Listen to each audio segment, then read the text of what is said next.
Sejam bem-vindos ao 19º episódio do Vida e Teologia Podcast.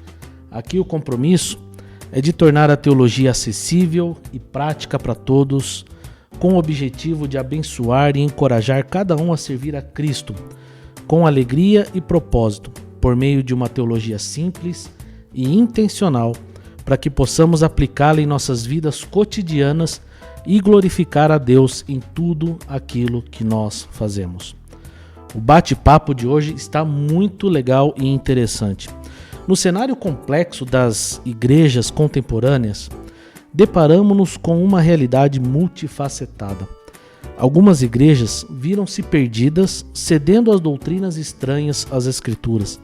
Outras, mesmo permanecendo firmes na sã doutrina, experimentam um declínio de fervor, quase como se a vida cristã estivesse no piloto automático. Diante desse cenário, uma onda de apostasia alcança congregações em diferentes localizações e denominações. É inegável que muitas igrejas estão em um período crítico de declínio espiritual. Nesse contexto, surge uma necessidade urgente: revitalizar. Este movimento não se trata de adotar modismos ou abraçar as últimas tendências do mercado da fé, mas sim uma convocação para um novo compromisso com as Escrituras e uma busca incansável por restauração espiritual. Por isso, vamos mergulhar a fundo nas histórias, nos desafios, nas experiências de um líder e um pastor que abraçou a missão de insuflar nova vida e recuperar a vitalidade de igrejas que viram o seu ardor esmorecer. Como podemos lidar com a complexidade de revitalizar uma igreja que pode estar enfrentando declínio espiritual, desinteresse e a pressão dos tempos modernos? Nesses tempos de constante mutação, muitas igrejas enfrentam encruzilhadas de declínio espiritual e desafios contemporâneos. Muito bem, nesse episódio nós vamos abordar o tema revitalização de igrejas, os desafios e as experiências de um pastor no processo de revitalização de uma comunidade local. Para essa conversa sobre esse assunto, estou contente, animado, feliz em receber um querido pastor, reverendo Carlos Eduardo Borges, pastor da Igreja Presbiteriana de Paulínia, professor de pós-graduação do CTPI na área de revitalização de igrejas e também idealizador da mentoria Revitalize Inspirando Igrejas. Será uma conversa para compartilhar histórias, experiências, desafios e conselhos sobre o caminho para que igrejas recuperem o seu vigor espiritual. Pastor Carlos, bem-vindo a esse podcast, é uma alegria ter você aqui. Sinta-se à vontade. Olá, Daniel, obrigado pelo convite. Muito bom estar com você aqui nessa noite, na verdade, nesse tempo aqui juntos. Espero que seja proveitoso, tanto para nós quanto para aqueles que vão nos acompanhar nesse tempo aqui. Amém. Tenho certeza que vai ser um tempo especial. Para a gente começar, eu sempre gosto de perguntar para as pessoas a respeito do chamado que elas tiveram para determinadas áreas ou ministérios. No seu caso, como você encontrou o seu chamado pastoral? O meu chamado pastoral, ele surgiu de maneira curiosa, né? Se é que eu posso chamar de curioso. Uhum. Ele surgiu quando eu tinha por volta ali de 9 ou 10 anos de idade, num encontro de crianças da igreja, onde o pastor foi convidado para convidar com as crianças. Curioso, mas naquele dia eu decidi, né? Ou talvez vamos mudar essa fala, né? Foi a ocasião em que Deus me chamou para o ministério pastoral. Óbvio que ao longo da minha adolescência e juventude, outros caminhos foram trilhados. Né? Mas apesar de ter trilhado esses outros caminhos, todos eles me reconduziram àquele chamado ministerial lá dos meus 9, 10 anos de idade. Legal. É interessante a gente ouvir isso, porque cada pessoa que senta na mesa, elas contam histórias diferentes sobre o chamado. E é muito gostoso de ouvir como Deus é criativo em chamar pessoas para servi-lo, né? E quando essas pessoas começam a se engajar nos ministérios, elas também começam a lidar com diversas situações. E no seu caso, você acabou lidando com a área de revitalização de igreja, né? O que inspirou você a se envolver na revitalização de igrejas que estão em declínio? Eu não sei se eu posso dizer que eu fui inspirado né? Na verdade, eu costumo dizer o seguinte, eu entrei num cenário sem desejar ou sem enxergar onde eu estava entrando. Eu gosto sempre de me referir a um livro do Eugene Peterson, chamado Corra com os Cavalos, que agora parece que tem outro nome, foi relançado como Ânimo. No início do livro, já nem no primeiro capítulo, na verdade, foi na introdução do livro, ele diz assim, o meu primeiro ano de ministério quase me matou. Ele relata assim, e foi a minha experiência. O meu primeiro ano de ministério quase me matou. Né? Porque eu fui ser auxiliar de uma igreja que já no primeiro ano entrou num processo de divisão, né? de conflito, de cisão, né? E foi algo extremamente difícil de ser administrado, né? Sem experiência alguma, sem muito know-how, na verdade, com muitas expectativas, e as coisas se complicaram. Após esse momento de cisão, eu me vi como responsável, eu fui inserido como pastor responsável pela igreja. Então, assim, a gente entrou num cenário onde, entre parênteses, era uma questão de sobrevivência, né, da igreja. E aquela experiência, aquela circunstância, me proporcionou não só a vivência, a própria experiência em si, mas também a percepção e a visão. Por quê? Porque a partir daquele instante, Daniel, eu fui procurando capacitação, fui buscando entender, fui buscando me situar, né? Mas eu só fui entender onde é que eu estava depois de uns 5 ou 6 anos, mais ou menos.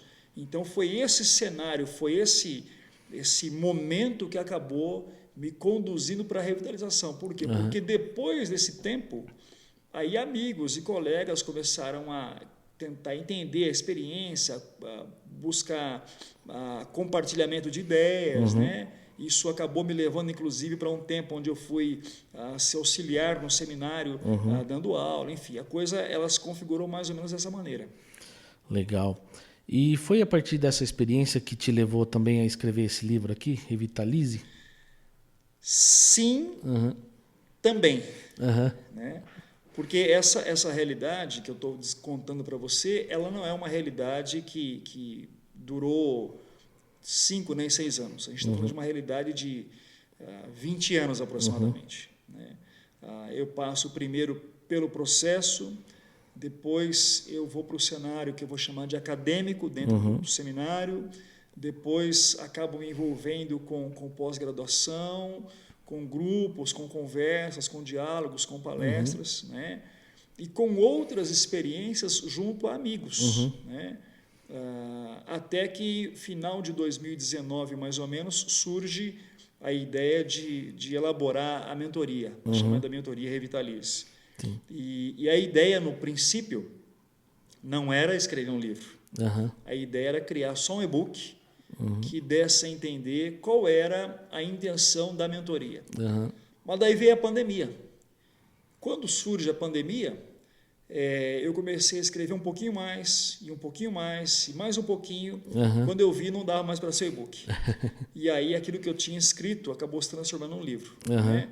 Então, assim, como algumas pessoas diziam que era possível sair da pandemia produzindo algumas coisas, ou com algumas coisas produzidas, né? Eu acho que eu fui uma dessas pessoas que saiu com algo produzido, ou seja, eu saí da pandemia com um livro pronto. Né? Legal. Interessante você falar isso, porque comecei a ler esse livro aqui, e na medida que eu ia lendo, eu percebia algumas coisas muito similares às vezes, né? Falei, opa, tem algumas áreas você precisa prestar atenção. Não pelo fato de, às vezes, a igreja da qual estou precisa de revitalização, mas pelo fato de que, tem alguns sinais aqui que precisamos tomar cuidado, né? Isso, no processo de leitura, me levou a refletir algumas coisas. Então, partindo da sua experiência, como é que você entendeu que a sua igreja, você falou que demorou 5 anos mais ou menos para perceber vamos dizer assim, o chão que você estava pisando, né? Isso, exato. Então, como é que você entendeu de fato que a sua igreja precisava de revitalização? E a partir disso, quais são os sinais comuns de uma igreja que está precisando de revitalização? Existem sinais que nós podemos perceber para que a gente pare e pense, opa, a igreja precisa de socorro? Ok. No meu caso, especificamente, Daniel, foi muito evidente, né?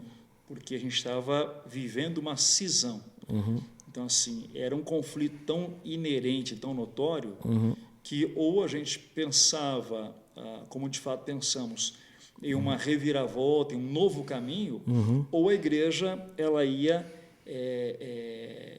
findar num processo de morte, ok? Então, assim, para nós isso foi muito evidente naquele momento. Agora, respondendo à sua segunda pergunta, como é que a gente pode entender que uma igreja talvez esteja precisando ou carente de um processo de revitalização? No meu entendimento, existem algumas evidências, alguns fatores que ajudam a gente a enxergar isso. Esses fatores, eles são diversos, ok? Não dá para você dizer assim, é isso ou simplesmente aquele outro, mas são fatores diversos. Então, vamos citar alguns exemplos aqui simples. A ausência de discipulado. A ausência de discipulado significa que você tem ausência de formação espiritual. A ausência de conversões. Pessoas e mais pessoas deixando a igreja. Eu estou citando para você aqui 3 ou 4 situações, mas todas elas são apontamentos de declínio. Quando você começa a perceber estes apontamentos, muito possivelmente, depois de um período relativamente curto, você vai enxergar que a igreja entrou em rota de morte. É claro que eu comparo muito isso à saúde física. Às vezes você tem, entre aspas, só febre. Mas na sequência da febre você tem uma dor. Na sequência da dor você tem um mal súbito qualquer, ok? Ou seja, quando você tem só uma febre e passou, foi algo passageiro e algo que de repente você conseguiu administrar. Mas quando você tem uma sequência de eventos que estão te evidenciando um declínio, é hora de você estar em alerta. Ou seja, são sintomas ou são possíveis sinais de um declínio e de uma entrada em rota de morte. Claro que fique aqui evidente para a gente. Um processo de declínio, ele pode ser grande, pode ser duradouro, e a rota de morte, Daniel, não é algo que acontece do dia para a noite. Às vezes a igreja ela entra nessa rota e ela vive uma geração inteira nesse processo de declínio, até que não tem mais jeito. Né? Você está dizendo então que tem igrejas que elas estão numa rota dessa, vamos dizer assim, há 10 anos, por exemplo? Sim. Você tem igrejas que estão em rota há 10 anos, em alguns casos há 15 anos, 20 anos, né? E algumas igrejas que estão há muito mais tempo. Né? Igrejas que, de repente, elas estão lutando com uma realidade que é inevitável. Em alguns casos, eu vou mudar a palavra, é uma realidade imutável. Ela vai chegar num desfecho trágico. É que, assim, para a gente brasileiro, é meio complicado a gente assumir esse tipo de realidade. Eu costumo dizer o seguinte, para o americano, não é difícil pensar nesse desfecho de morte, mas nós brasileiros somos muito... A gente tem muito essa coisa da emoção e tal, essa coisa que se mistura com o nosso jeito de viver, né? E assim, para a gente é meio que inconcebível pensar na morte de uma igreja local, mas igrejas locais morrem, né? E elas dão sinais de morte. Você mencionou aí algumas situações, né? Dentre elas, a pela qual você passou, de divisões, né? Lógico que lutas, dificuldades variadas, algumas relacionadas a lideranças problemáticas, divisões, né? Ou até algumas igrejas passam por isso, por desvios da teologia mesmo, da doutrina, né? Mas pensando um pouquinho na figura do pastor ali dedicado, pastor fiel, alguém que serve a sua igreja local, que ama a sua igreja, que prega fielmente a palavra todos os domingos. Igrejas que são conduzidas realmente com pastores comprometidos mesmo com a palavra e com o chamado. Às vezes fica uma pergunta intrigante, talvez alguns pontos você já até tenha mencionado aí, mas por que essas igrejas podem entrar em rota de morte? Por que mesmo elas sendo conduzidas por pastores comprometidos, elas podem chegar ao ponto de ter uma revitalização, de precisar de revitalização? Então, vamos pensar aqui em dois aspectos práticos. Via de regra, quando você tem uma liderança solidificada, a possibilidade de conflitos, de desencontros, de desajustes na vida de uma igreja é menor.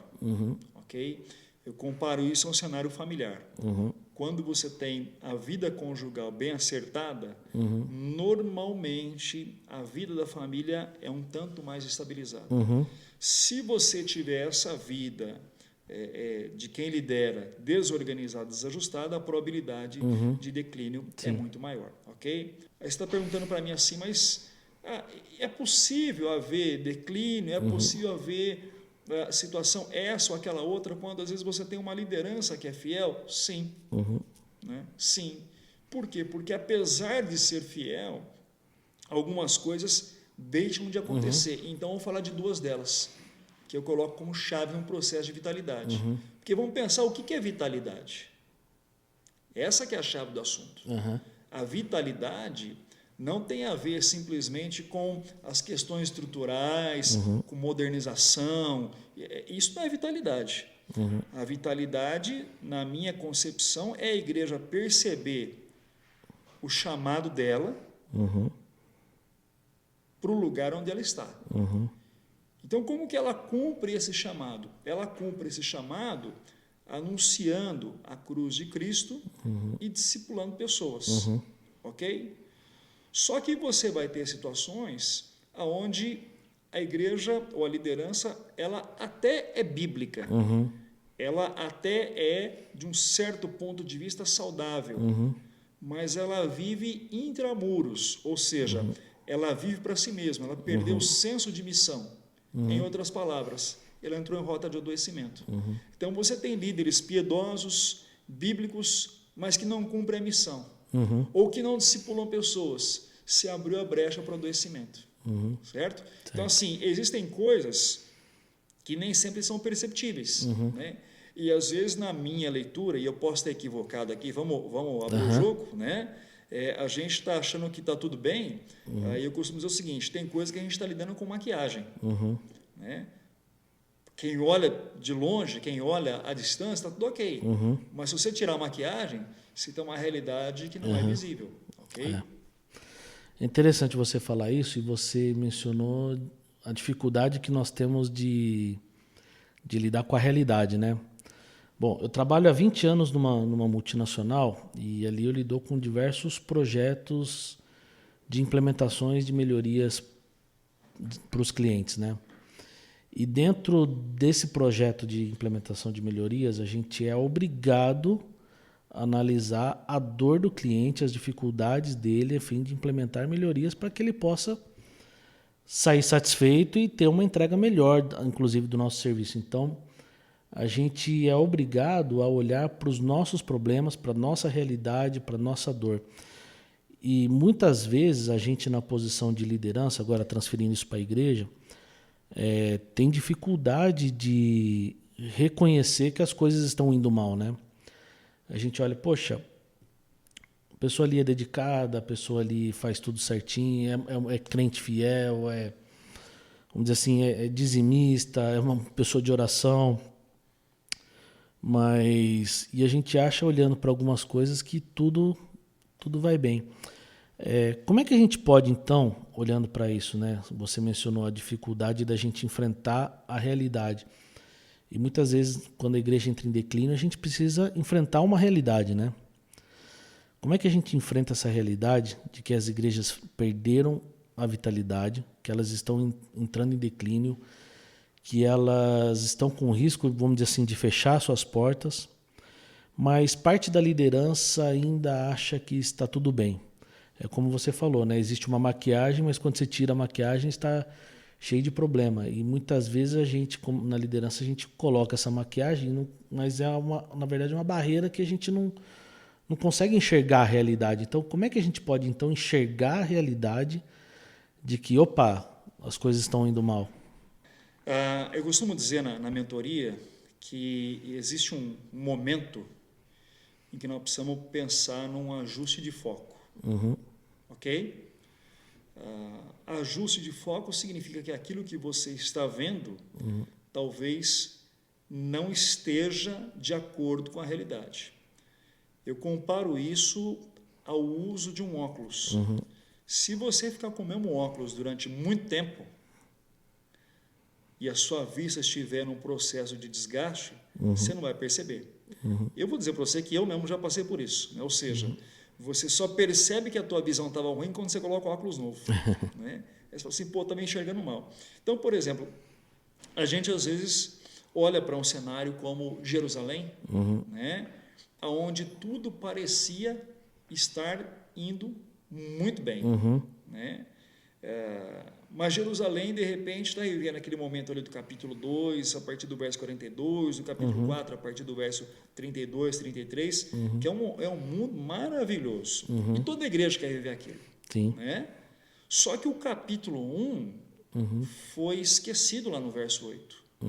Vocês vão receber poder, vocês vão pregar, né? Jerusalém, Samaria, até os confins da terra. Em outras palavras, houve a necessidade de um choque para que a igreja, então, viesse a fazer o que ela deveria ter feito desde o início.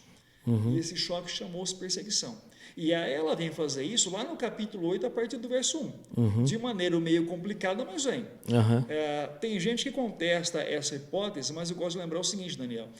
Entre o início de Jerusalém e esse momento da perseguição, nós temos um intervalo de mais de 10 anos.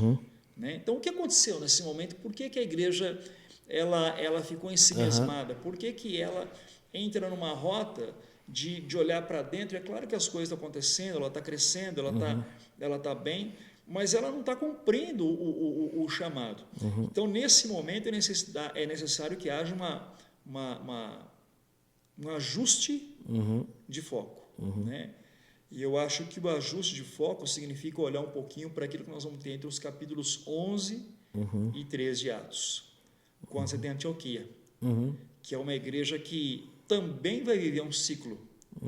Mas a grande chave não é você se preocupar com o ciclo que você está vivendo, mas o que você está fazendo enquanto você vive aquele ciclo. Então, assim, se eu estiver conseguindo responder a tua pergunta, e eu espero que sim, eu acho que esse ajuste de foco, ou seja, é a gente ajudar líderes, pastores, presbíteros e outros líderes das igrejas diversas a entender onde é que nós estamos. O nosso chamado não é um chamado para vivermos um dia de cada vez numa pura e simples comunhão. Nosso chamado é um chamado para a missão. Então, nosso chamado é um chamado primeiro para a missão e segundo para fazer discípulos.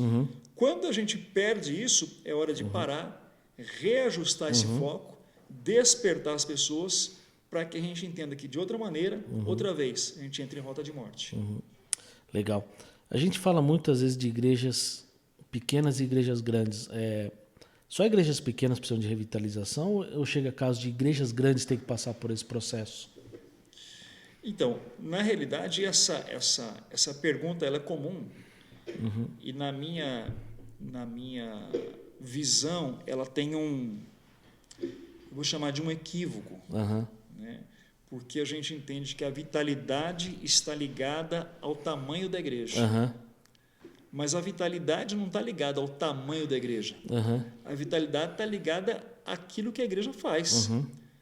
Você pode ter uma igreja enorme que não anuncia o reino de Deus, onde não há conversões e onde não há discipulado. Há vitalidade? Não há. De repente você tem igrejas pequenas, aparentemente ínfimas, ok? mas que estão atendendo o chamado, que estão fazendo aquilo que Deus chamou-as para fazer. Né? É claro que nós precisamos encontrar um bom balanceamento aí, porque às vezes a gente é traído por essa coisa de tamanho, Sim. de achar que o tamanho define a vitalidade. Primeiro, por um lado, não define a vitalidade. Agora, por outro, nós precisamos tomar cuidado também para não dizer assim, a gente é pequeno e está tudo bem e é assim mesmo, né? Então a gente se ama, o que importa é a gente está bem. Não é isso que eu estou dizendo. O que eu estou dizendo é o seguinte, não é o tamanho que define a vitalidade. Ok? Legal. Eu acho que isso passa muito também pela maturidade da igreja, né? Sim.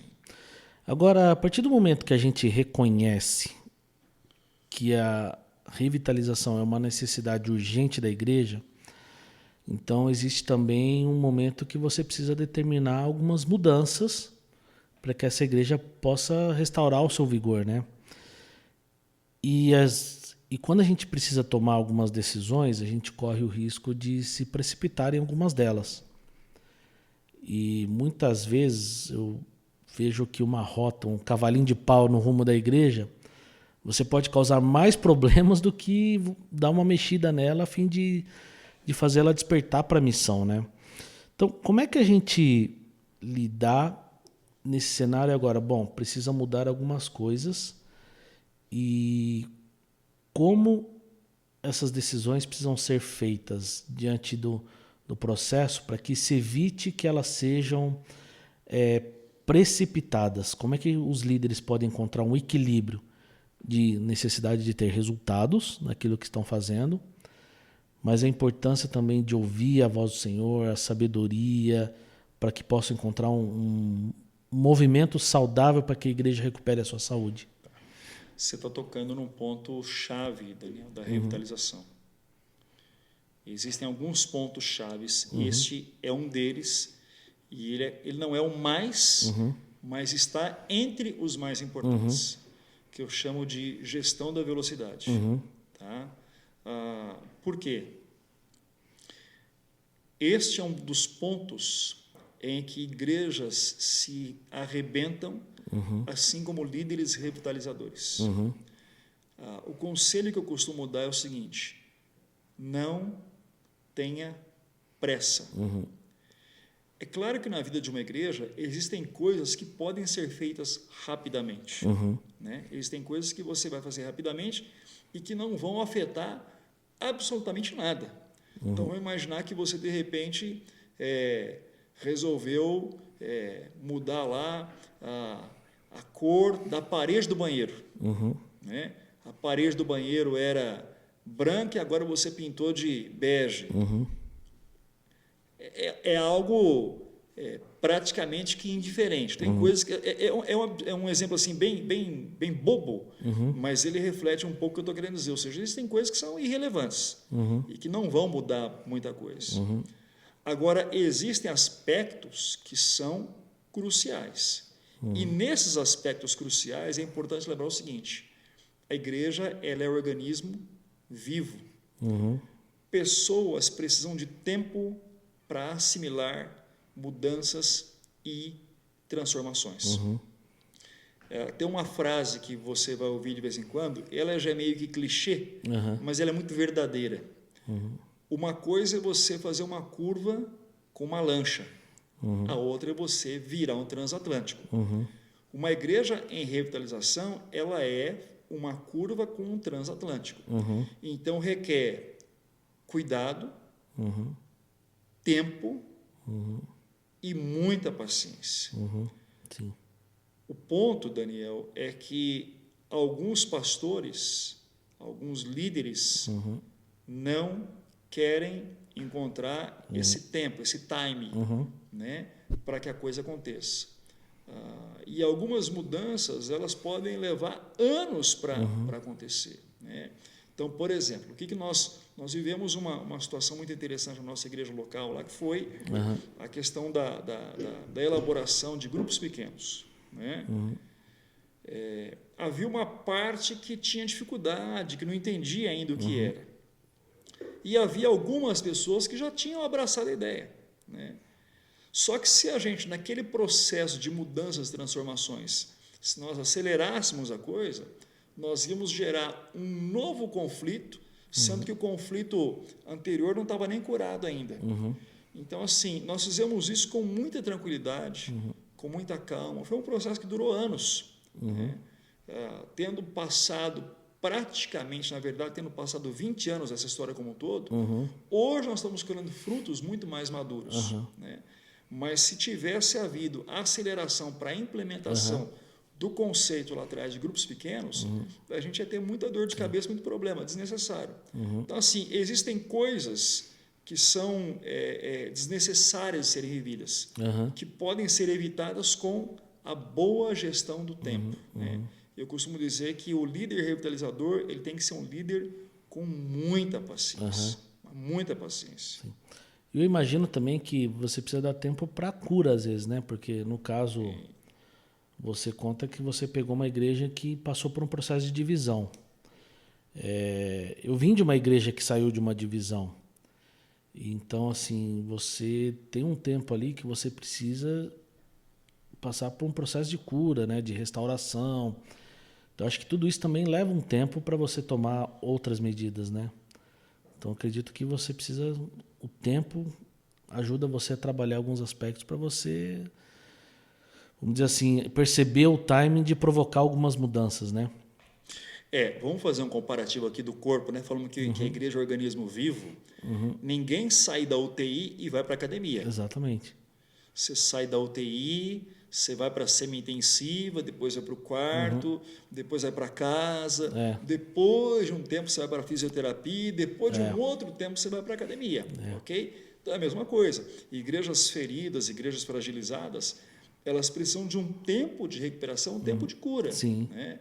Então, às vezes, a gente espera que essas viradas de chave sejam rápidas e é onde a gente, de repente, vai tocar algumas feridas e, ao invés de trazer cura, a gente acentua a gravidade de uma enfermidade. Sim. E você mencionou, né, até a questão das células aí, do grupos pequenos, do timing de implementar as coisas, até que algumas pessoas não entendiam, não compreendiam. Nesse processo você teve provavelmente que lidar com críticas também, né, e desafios a respeito da desconfiança de alguns membros a respeito das mudanças. Como é que você teve como é que você lidou com essas críticas? Crítica, pensando em pastoreio, é algo que você vai lidar a vida inteira. Vamos deixar isso bem claro aqui já, certo? Não interessa em que momento que você vai estar, você vai lidar com isso a vida inteira. É óbvio que existem momentos em que você lida melhor com isso e momentos em que você tem mais dificuldade. Então, quando você está no início do seu ministério ou no início de um processo, é muito mais difícil você lidar com isso. Quando você já está numa jornada um pouquinho mais longa, é menos complicado. Tá. Você mencionou que a gente precisa reavaliar a missão da igreja, né? Isso. Para ela deixar de viver para ela mesma e ela ter uma missão, um alvo. Toda instituição, toda companhia, ela tem uma missão e tem uma visão que ali é a identificação do propósito da existência dela. A igreja também tem a sua, né? Inclusive pautadas pelas escrituras, né? A grande comissão, Atos 1:8, né? De anunciar o evangelho, de ser testemunhas e tudo isso envolve. Existe um momento que a gente precisa então parar e reavaliar a missão e a visão da igreja no processo de revitalização. Imagino que tem um momento que você teve que sentar com sua liderança e falar assim, gente, nós estamos aqui, estamos existindo para quê? Para onde nós vamos caminhar? O que nós vamos fazer daqui para frente? Como foi para você conduzir esse processo de reavaliação da missão e da visão da sua igreja? E como essa construção de uma visão foi compartilhada para o futuro, a fim de que a igreja desempenhasse um papel relevante que, por exemplo, ela tem hoje? Então, nós decidimos fazer um primeiro planejamento estratégico em 2004, pouquíssimos meses depois da tal da cisão. Eu não posso dizer para você que isso resolveu toda a nossa vida e trouxe pleno norte para nós naquele momento. Mas eu posso dizer para você com muita tranquilidade que aquilo acendeu muitas luzes, nos ajudou a encontrar um rumo em termos de nos reorganizarmos. Então, assim, nos ajudou a definir por um período o que nós deveríamos fazer. Ou seja, pensarmos na nossa missão e na nossa visão. Além disso, quando nós pensamos naquele primeiro momento no planejamento estratégico, o planejamento ele nos ajudou de maneira assim absurda a detectar buraco no casco do navio. Porque às vezes você não para pensar, né? E eu gosto muito de uma frase do Wayne Cordeiro, naquele livro Andando com o Tanque Vazio. Sim. Então ele vai dizer assim: a gente às vezes está tão preocupado em remar que a gente não olha a direção para onde a gente está indo. Então, o tempo do planejamento, o tempo da busca da visão da missão, ele é exatamente esse tempo para você parar e reavaliar. Então, outra vez, eu não posso dizer para você que naquele primeiro instante que a gente estava tão perdido, a coisa resolveu a totalidade dos problemas. Não resolveu. Mas deu uma boa diretriz e nos ajudou a caminhar por pelo menos uns 3 anos. Então, assim, a gente estava perdido no deserto. De repente, achamos um breve rumo, mas foi importante. Foi pequeno, mas foi importante. Foi uma luz assim que apareceu. Sim. Então, ter uma visão de para onde você está indo é essencial. Tá? Eu acho que na revitalização esse é um ponto crucial. Igrejas sem visão padecem. Outra vez, usando um outro clichê, mas muito verdadeiro. Quem não sabe para onde quer ir, qualquer caminho serve. Então, às vezes, você não sabe para onde você quer ir e você está embalando nas ondas, os rumos, nas hipóteses lançadas por outros. Então, definir uma visão é crucial. Legal. E dentro desse planejamento, eu imagino que você estabelece algumas prioridades que devem ser tomadas pela comunidade local, né? E muitas vezes a gente encontra uma realidade dentro da igreja, principalmente igrejas menores, onde há muitos ministérios e pouca gente. Então, vamos dizer assim, existem pessoas que estão 3, 4, 5 ministérios envolvidos e acabam sendo sufocados pela estrutura criada pela igreja. Dentro desse processo, como é que você define prioridades imediatas para começar um processo de revitalização? E olhando para esse número, às vezes, grande de ministérios, que são sempre as mesmas pessoas envolvidas, pelo fato de uma igreja, às vezes, ser pequena, ou pode ser até uma igreja grande, mas como é que você lidar com isso? Com a estrutura da igreja existente, a necessidade de fazer mudanças, talvez inclusive nessa estrutura. Qual que é o ponto de equilíbrio da mudança para a inovação ali dentro da estrutura que já existente dentro da igreja? Eu na mentoria, eu costumo usar como referência para mim, a base essencial.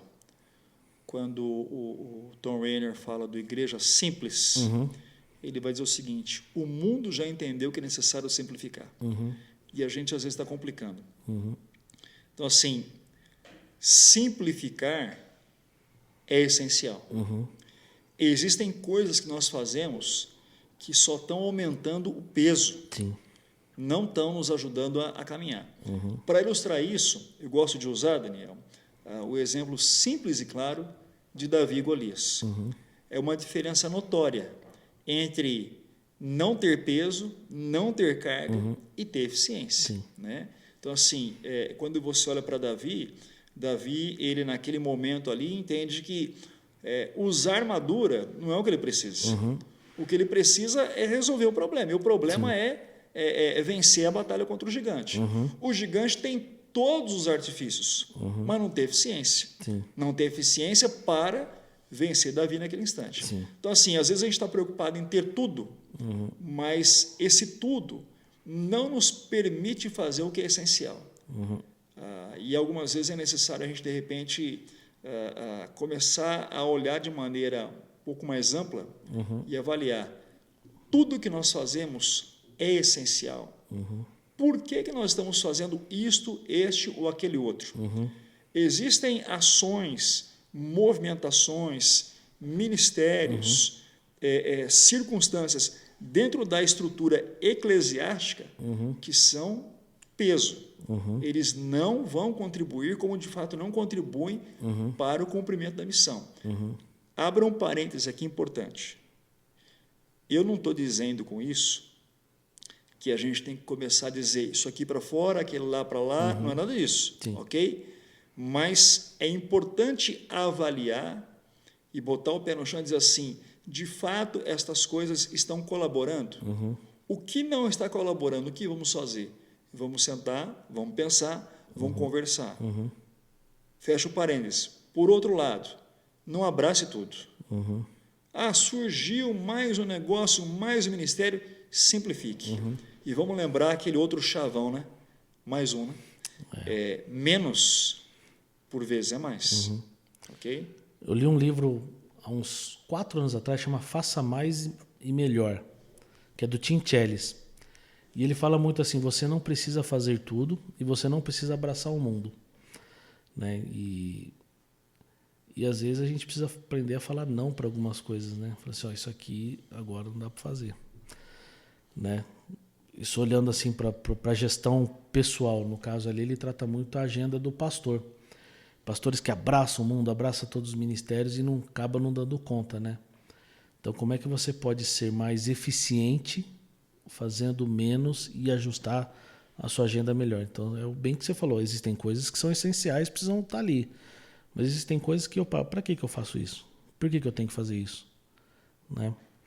Agora, a gente tem talvez aí uma dificuldade muito comum em muitas igrejas.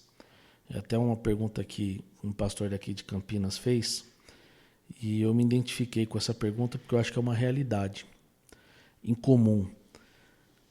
Muitas igrejas têm dificuldade de fazer com que os seus membros se envolvam com a comunidade, com os ministérios. Resumindo, há poucas pessoas servindo.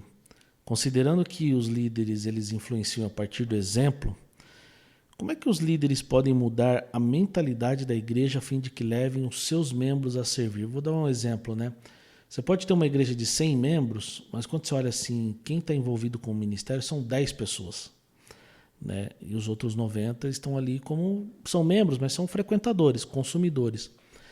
Como é que a gente constrói uma comunidade nesse processo de revitalização que despertem eles para servir? E como a colaboração de líderes e membros juntos podem impulsionar esse crescimento e desenvolvimento saudável?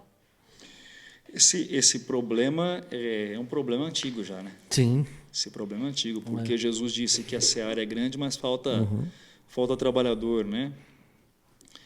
E essa pergunta, Daniel, ela nos leva exatamente de volta para o mesmo ponto. Né? O que você tem ali entre o capítulo 5 e o capítulo 10 do Evangelho de Mateus? Desculpa, o capítulo 4 e o capítulo 10 do Evangelho de Mateus. Então, no capítulo 4, você tem ali o momento onde Jesus vai para o deserto para ser tentado, e ali ele está sob a direção do Espírito, né? E quando ele volta, ele vai começar o seu ministério. Quando ele começa o seu ministério, o que ele faz? Ele chama os primeiros discípulos. Quando você entra no capítulo 5, então, capítulo 4, ele já começa a chamar os primeiros discípulos. Capítulo 5 até o capítulo 7, ele já começa, dentro do Evangelho de Mateus, a ensinar esses discípulos como que é a vida do reino. Certo? Então, dentro do Sermão da Montanha, ele está ali expondo a vida do reino, como que é viver sob a direção do reinado dele. Capítulo 8 e capítulo 9 mudou a cena. Por quê? Porque ali Jesus está caminhando com os discípulos e eles estão vendo o Senhor fazer coisas. Né? Então, ele está ali curando pessoas, ele está libertando pessoas, ele já tinha tido um tempo de ensino, eles estão vendo, entre os capítulos 8 e 9, o que o Senhor está fazendo.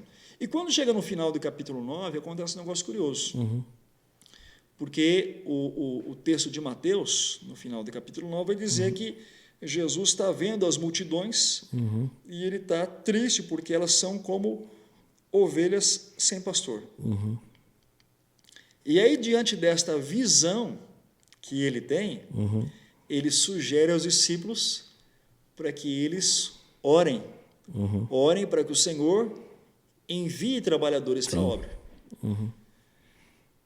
E é assim que termina o capítulo 9. Quando você começa o capítulo 10, é surpreendente porque eles são a resposta das suas próprias orações. Então, Jesus deu a eles autoridade e poder para irem. E começa ali a missão no capítulo 10. Trazendo, então, agora a resposta, de maneira pontual. Eu creio piamente que a gente paga o preço, um preço muito elevado, de estabelecer uma dinâmica de vida como igreja onde não há discipulado. Onde não há discipulado, existe muito maior a dificuldade de você ter mão de obra. Sim.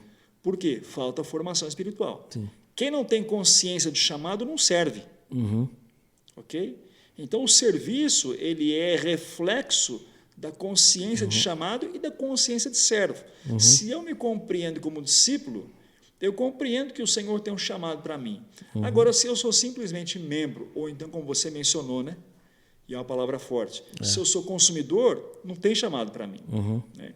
Então, esse tempo que a gente vive, o pós-pandemia agravou isso, né? Esse tempo que a gente vive pós-pandemia, parece que a gente teve um aumento de consumo e uma redução de prestadores de serviços, né? De pessoas dispostas a servirem.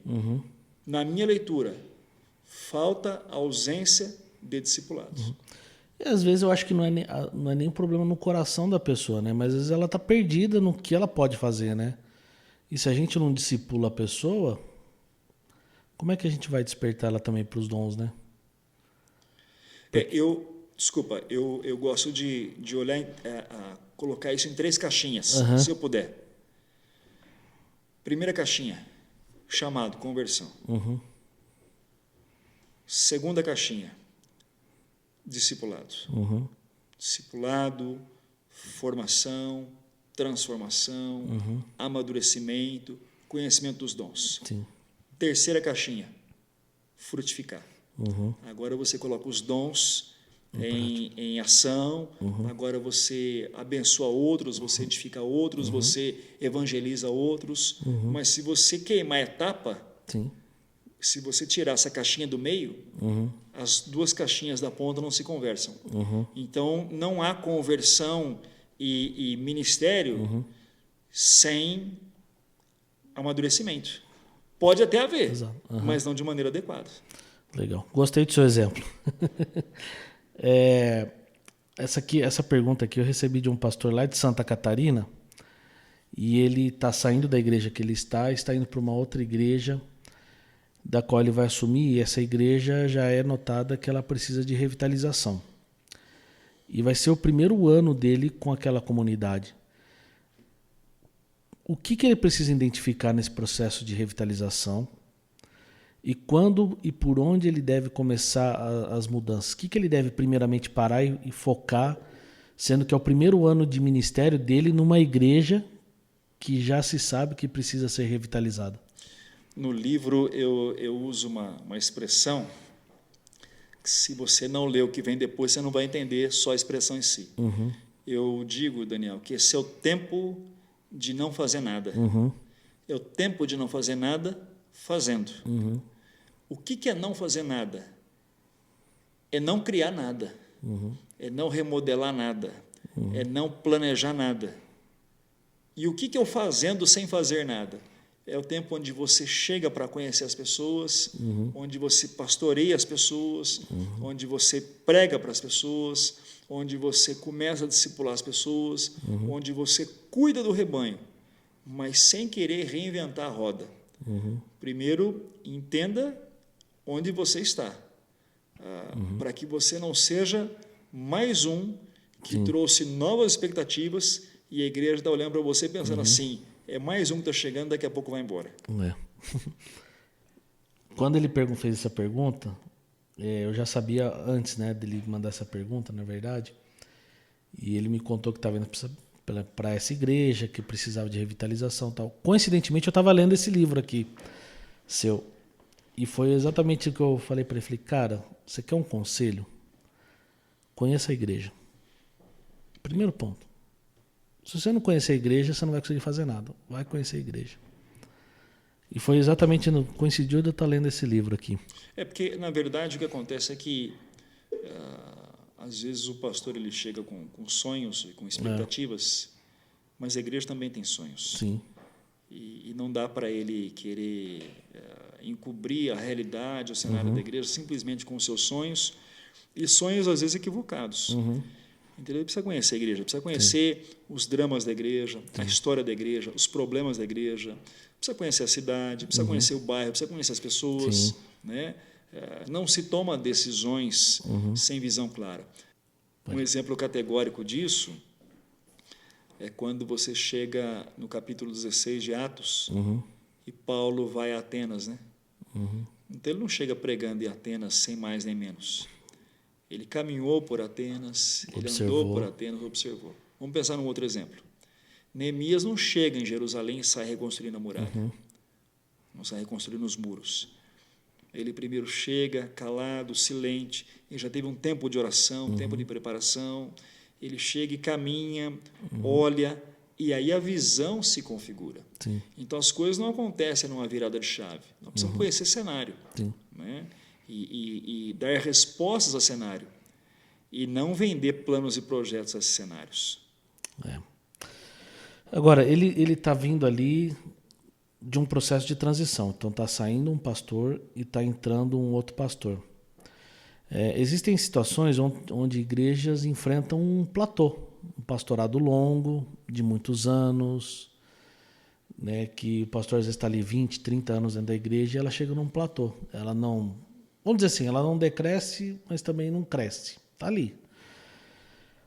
Como determinar se uma transição pastoral ela é apropriada e qual que é o momento certo que se deve considerar uma mudança de pastor, né? Vou usar o exemplo desse pastor lá do sul que está entrando de uma transição. Então, como é que você considerar esse timing, né? Que muitas vezes não é muito respeitado, às vezes algumas transições, mas como a gente pode perceber o timing certo da mudança pastoral? E outra, um pastorado de longa duração, ela é mais eficaz do que pastorados curtos? Quais são as principais consequências aí dessa mudança? Porque um pastorado longo, por mais que a igreja esteja num platô, ela é identificada com o seu pastor. E muitas vezes ama o seu pastor. Mas é necessário mudanças ali. Como é que você acredita nesse timing correto? Eu não sei se eu vou conseguir responder de maneira adequada a primeira pergunta. Por quê, Daniel? Porque, assim, eu entendo que há ocasiões em que existe uma expectativa inadequada acerca da mudança. Como se a mudança da figura pastoral fosse a resposta única para um problema na vida da igreja. Pode até ser que seja, em alguns casos de fato é. Né? Mas existem momentos, situações e cenários que você está meio como que um time de futebol esperando que vai ser a mudança do técnico que vai mudar a realidade do time. E o problema, às vezes, não está no time e não está no técnico. O problema é um pouco mais amplo do que aquilo que está sendo visto e enxergado. Então, assim, me preocupa um pouco pensar na transição a partir desse aspecto. Eu não sei, outra vez, se eu tenho essa resposta para te dar, de identificar esse tempo, né? esse time correto, né? Esse time adequado. E aí eu vou me dar a liberdade de ir para a tua segunda questão. Eu, particularmente, acredito em ministérios de longo prazo. E por que eu acredito em ministérios de longo prazo? Porque alcançar o coração das pessoas, ganhar confiança, ganhar autoridade, é algo que demanda muito tempo. Né? É algo que demanda muito tempo. E quando eu falo demanda muito tempo, eu não estou falando de meses e nem de alguns poucos anos. O ganho da autoridade, em algumas circunstâncias, demanda mais de uma década, né? Pense, por exemplo, você falou da igreja que está ferida, né? A igreja que está ferida, que foi colocada diante de um novo pastorado, esse novo pastor ele vai precisar de um tempo longo para ganhar ou para reconquistar a confiança da igreja ferida. Então, o pastorado de longo prazo, na minha leitura, ele acontece, primeiro, para esse processo, mas ele é importante porque as visões, né, ou a visão, ela vai sendo construída de maneira conjunta. Né? E visão de longo prazo construída conjuntamente é um negócio maravilhoso. Sim. Se eu puder fazer um novo comparativo, eu diria para você o seguinte, é igual ao casamento. Tem coisas que você só vai experimentar depois do 20º ano, talvez depois do 30º ano. Você fala assim, pô, mas eu nunca esperei que fosse um negócio tão interessante, tão bom, tão maravilhoso. Então, mas se você não esperar os 20 anos, os 30 anos, você não vai experimentar aquilo. Ok? Legal. Agora, há momentos que a revitalização também não é bem sucedida, né? A gente ouve relatos de histórias bem sucedidas, mas há relatos também de histórias que acabam no insucesso. Como é que você lida com a possibilidade de não alcançar todos os objetivos desejados de uma revitalização e em momentos de desânimo ou falta de um progresso visível, como motivar a equipe pastoral, os membros, os presbíteros a continuarem avançando? Existe como mudar uma rota de uma experiência mal sucedida? Eu acho que sim, eu acho que é possível você alterar uma rota quando você percebe que a coisa saiu de um determinado ajuste. Óbvio que isso passa por diagnóstico, por avaliação, né? por parar e rever o caminho que está sendo percorrido. Porque há ocasiões em que você, de repente, está percorrendo um caminho achando que está numa revitalização e, na verdade, você entrou numa baita de uma barca furada. Okay? Sejamos verdadeiros aqui. Existem situações em que você entende que está caminhando no trajeto perfeito, correto e lindo e você entrou numa baita de uma roubada.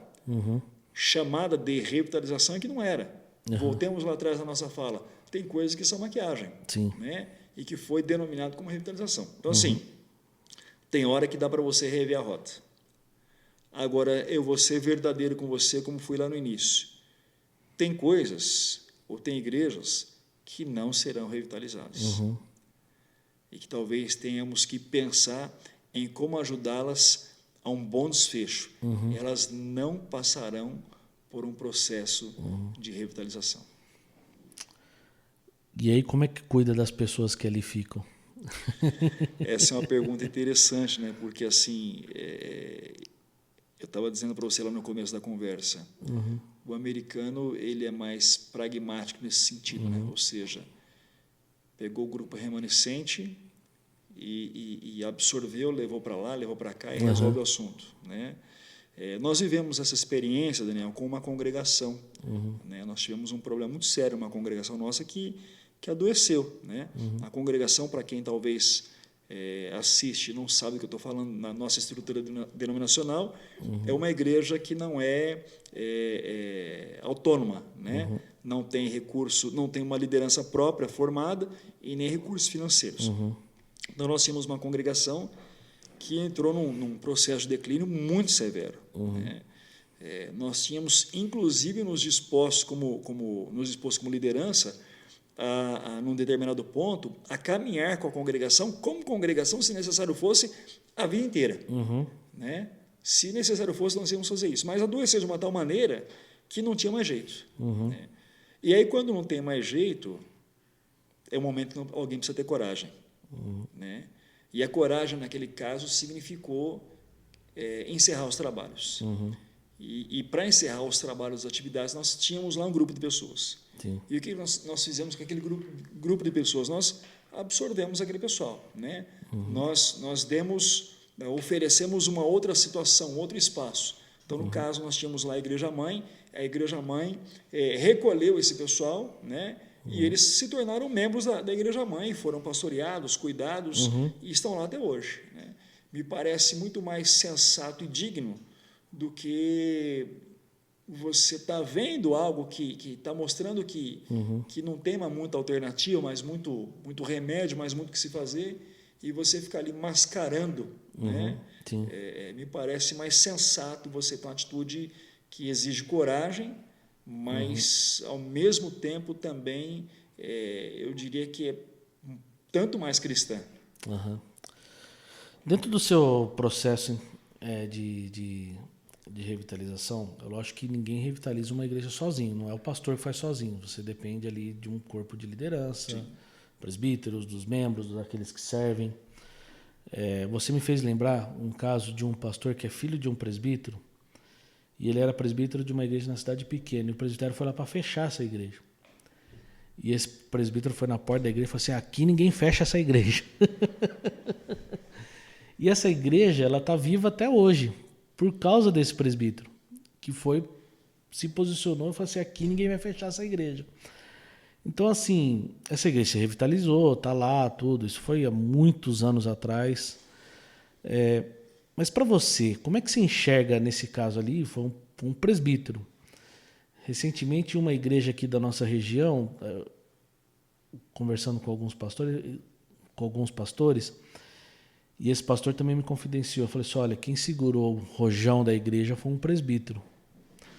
Então, assim, como é que você enxerga dentro desse processo, para você, na sua experiência, o papel dos presbíteros no processo de revitalização? O papel dos presbíteros, ele é crucial, essencial, ok? Você ter líderes saudáveis e maduros é indispensável. Uma coisa interessante que, assim, eu preciso contar para você: quando a gente passou pelo processo, pela parte mais crítica da nossa história de revitalização, quem de fato ajudou a coisa a acontecer não foram as pessoas jovens, não foram as pessoas com ideias inovadoras.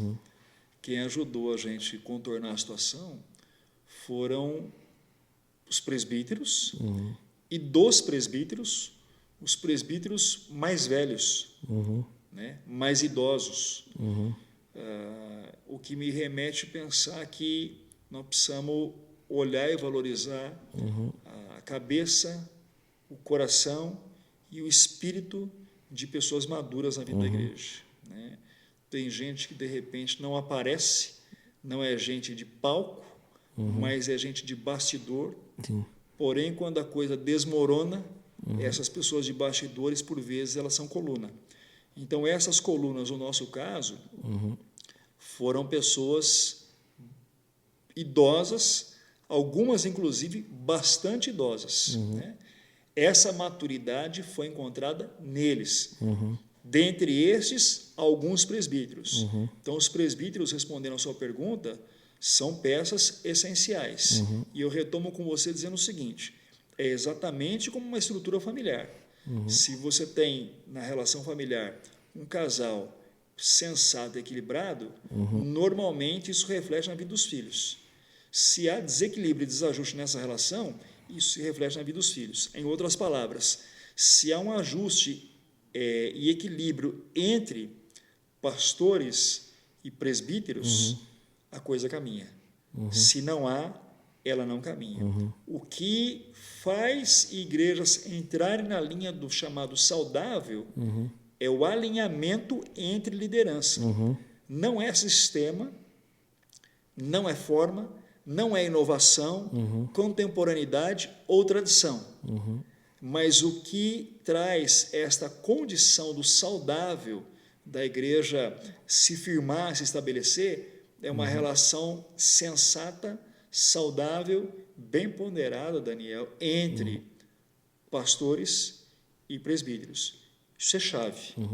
Sem essa relação equilibrada, as coisas andam. Legal. E você tem falado muito aí na questão do discipulado, né? Sim. E como ele é vital para que a igreja alcance a maturidade, para que ela recupere a sua saúde.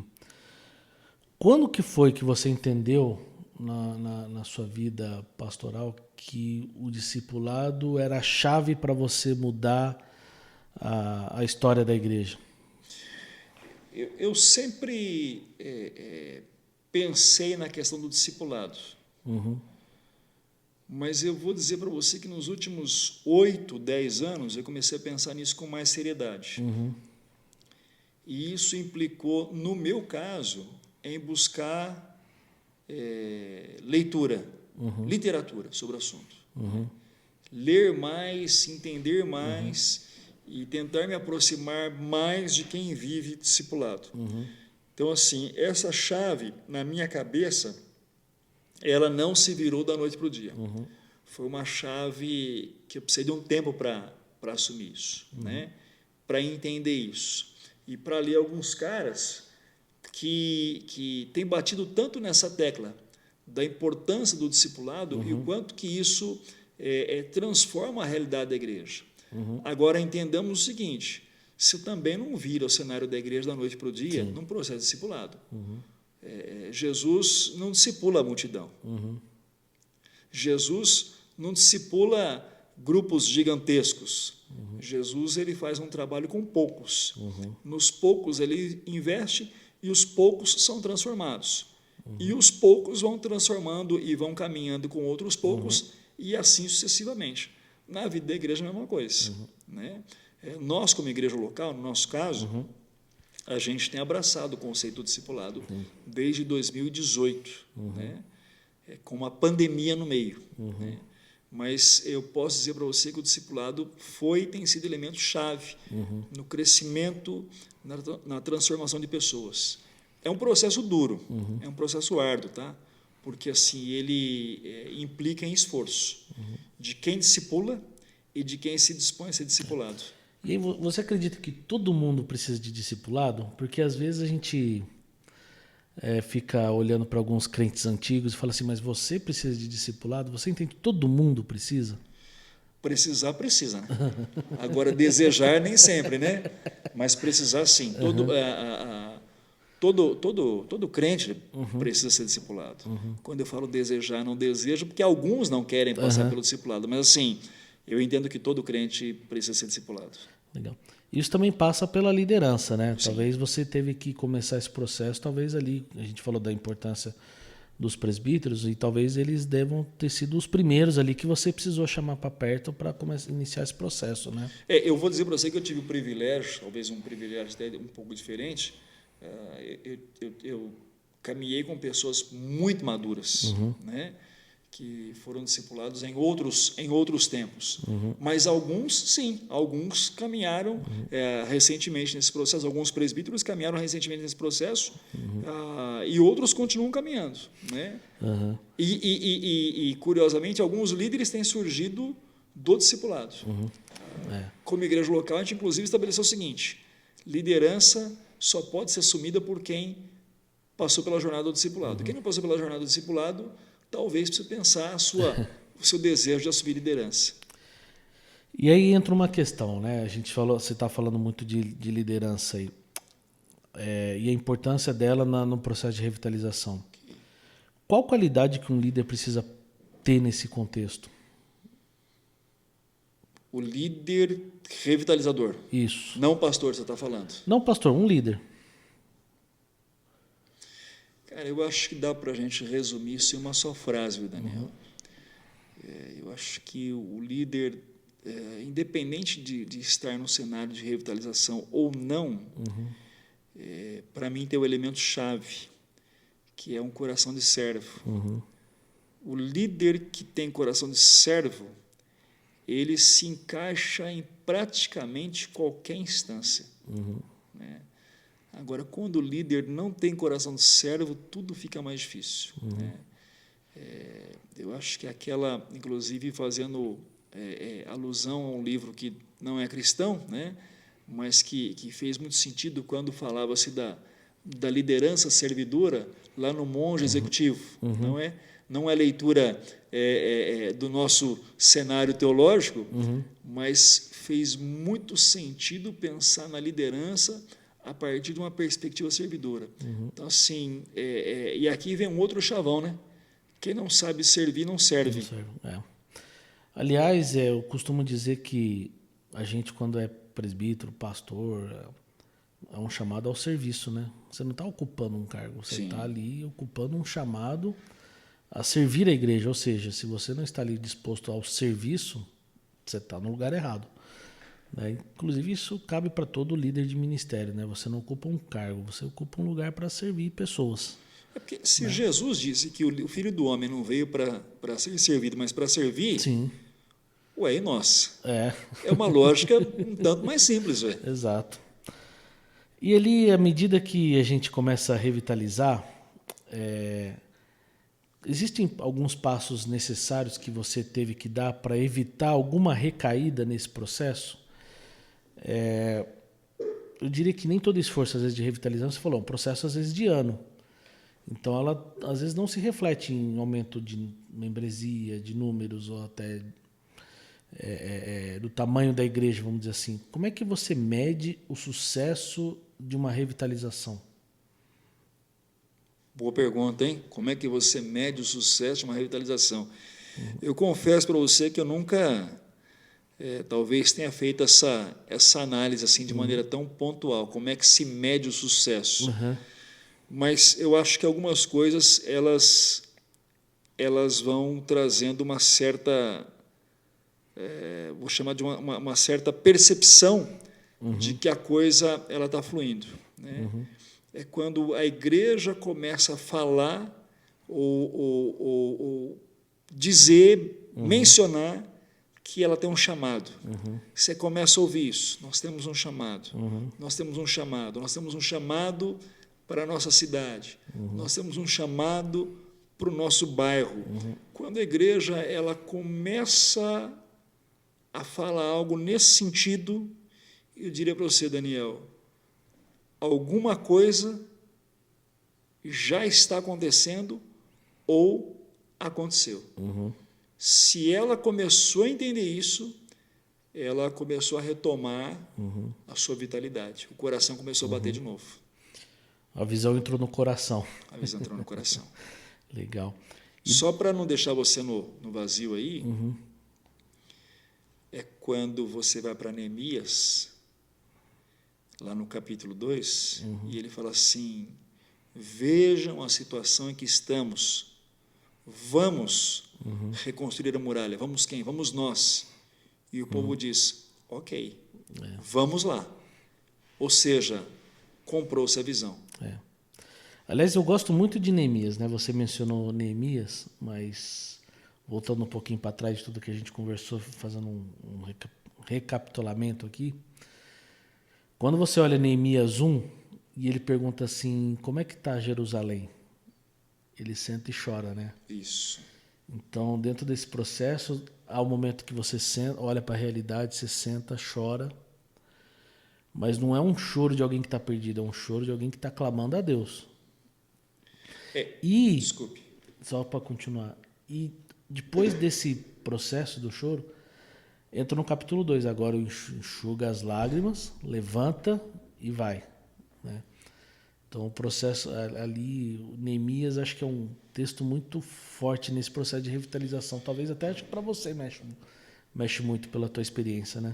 Quando você falou, sim, a resposta é sim. Quando você falou daquela pessoa que pergunta lá, que está mudando de igreja, o que fazer, eu falei, não fazer nada fazendo, isso deve nos levar ao capítulo 1 de Neemias. Né? Porque quando ele recebe a notícia, ele não arruma as malas e vai para Jerusalém.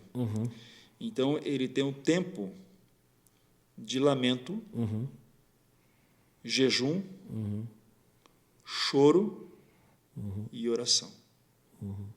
Então, é o tempo de você absorver a realidade, de você absorver o impacto. E quando você está absorvendo o impacto, não é hora de tomar decisão. É o tempo da reflexão. É a reflexão sem ação.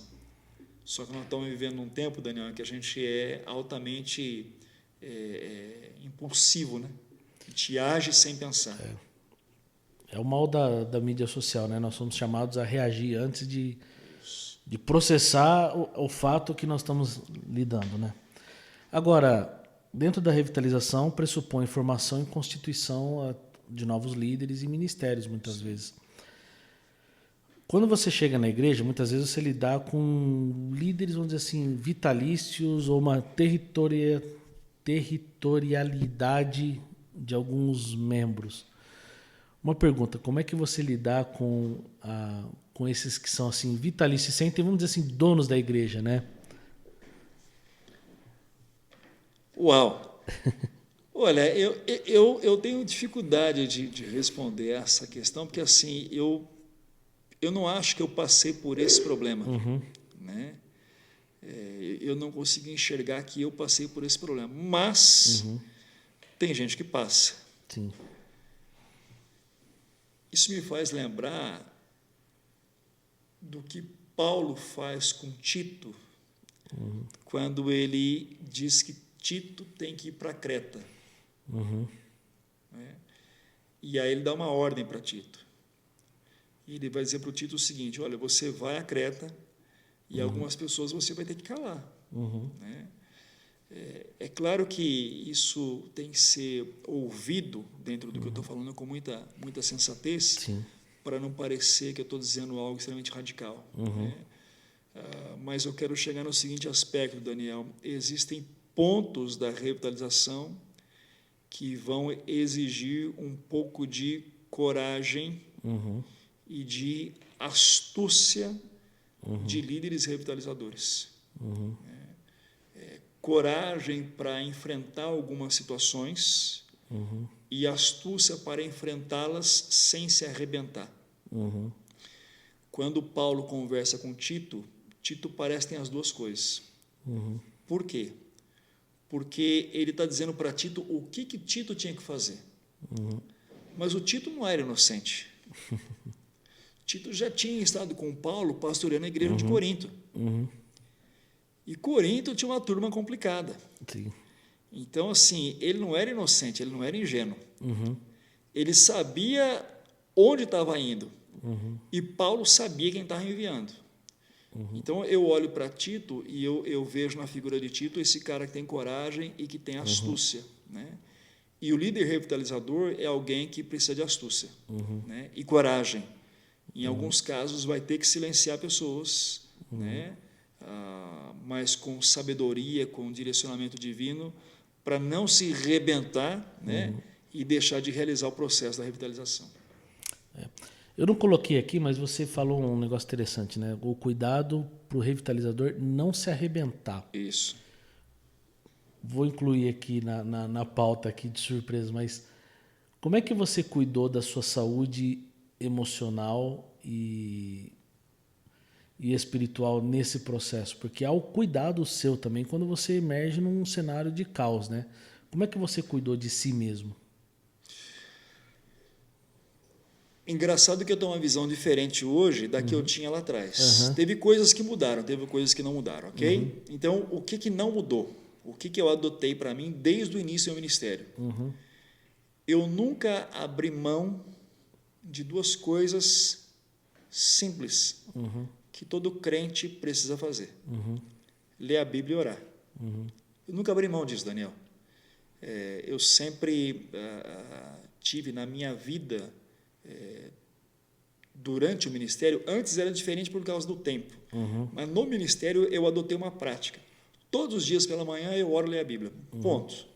Isso eu faço há 20 anos e eu leio a Bíblia, independente de ser pastor, eu leio a Bíblia como crente, ok? Eu leio a Bíblia, sento e leio a Bíblia. Então é uma tarefa de todos nós. Todos nós, assim. certo? Então, primeira coisa, saúde emocional. Teve uma coisa para mim que foi muito importante, que foi assim, de uma peculiaridade assim, gigantesca. Eu tive o privilégio de ouvir pastores mais velhos e mais experientes. eu vou dizer para você que eu tive o privilégio de ouvir alguns caras assim diferenciados, que eu não vou mencionar os nomes aqui, mas assim, cara, eu fui muito abençoado ouvindo essas pessoas. Vou mencionar um, vai. Eu tive o privilégio de ouvir, por exemplo, de bater papo, trocar ideia com Paulo Solonca, que já faleceu há alguns anos. Sim. Rapaz, quando o Paulo contou dos desafios que ele teve no ministério, como que ele lidou com uma série de questões, puxa vida, como abençoado eu fui com aquilo, né? E outros pastores do mesmo nível assim, né? Alguns talvez não tão conhecidos, mas que serviram de referência. Então, ouvir vozes de pessoas que já estavam quase no final do trajeto ou já depois da metade foi essencial. Ok? Aí tem um terceiro elemento que entra na história nos últimos 10 anos. E hoje eu falo desse terceiro elemento, que é o cuidado com a saúde física. Esse é um cuidado essencial que o pastor precisa ter. O cuidado com a sua saúde física é algo assim crucial. O pastor precisa se cuidar. Às vezes a gente cuida demais dos outros e não se cuida. O líder revitalizador é um cara que vive estresse. Precisa se cuidar fisicamente, emocionalmente, precisa se cuidar espiritualmente. Disciplina espiritual, leitura da Bíblia, jejum, oração, né? Por amor a Deus.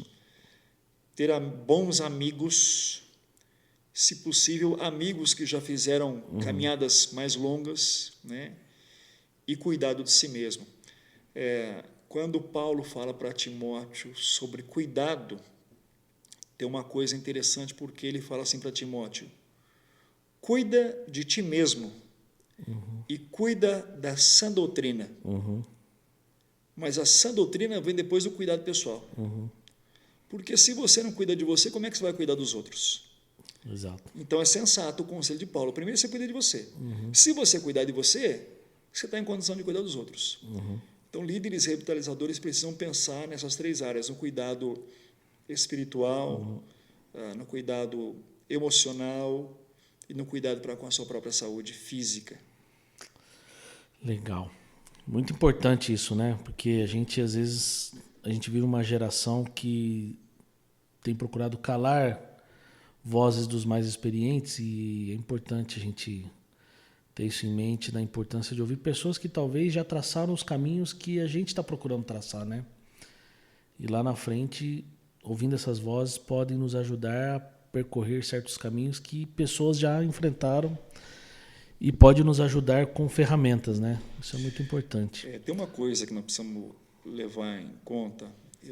Isso tem me incomodado bastante. Eu não tenho dados claros sobre isso. Não me atentei, ou melhor, não investi tempo para pesquisar isso. Mas nós estamos diante de uma realidade que talvez nos próximos 10 anos nós vamos enxergar os resultados de maneira mais evidente.